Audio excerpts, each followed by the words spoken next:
नमस्कार मंडळी, आज आम्ही निघालोय गोकर्णाला.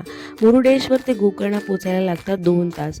आम्ही मुरुडेश्वरला बस पकडून उतरलो कुमटा या बस स्टँडला. तिथून आम्हाला गोकर्णाला जाण्यासाठी लोकल बस मिळाली.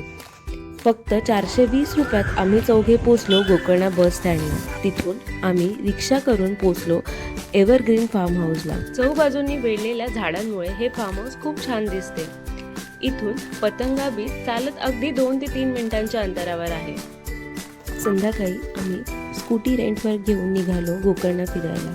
तसे तर इथे खूप बीचेस आहेत. ओम बीच ज्याचा आकार ओमसारखा आहे, half moon beach, paradise beach, welcome beach आणि हो, ह्या बीचेसला लागून असलेल्या डोंगरावरून आपण ट्रेकिंगसुद्धा करू शकतो. नंतर आम्ही गेलो पुढले बीचला. पोचायला थोडा अंधार झाला, पण बीचवरची शांतता आणि समुद्राच्या लाटांचा आवाज मन सुखावणारा होता.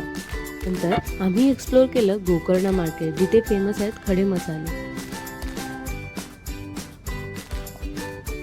गोकर्णाला महाबळेश्वर मंदिर आहे. इथे आत्मलिंग आहे. या मंदिरात जाण्यासाठी पुरुषांना लुंगी आणि स्त्रियांना साडी किंवा ड्रेसेस घालणं बंधनकारक आहे.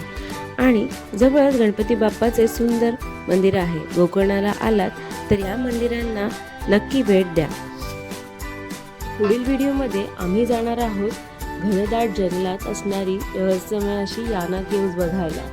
चला तर भेटूयात पुढील व्हिडिओमध्ये. तोपर्यंत टेक केअर, बाय.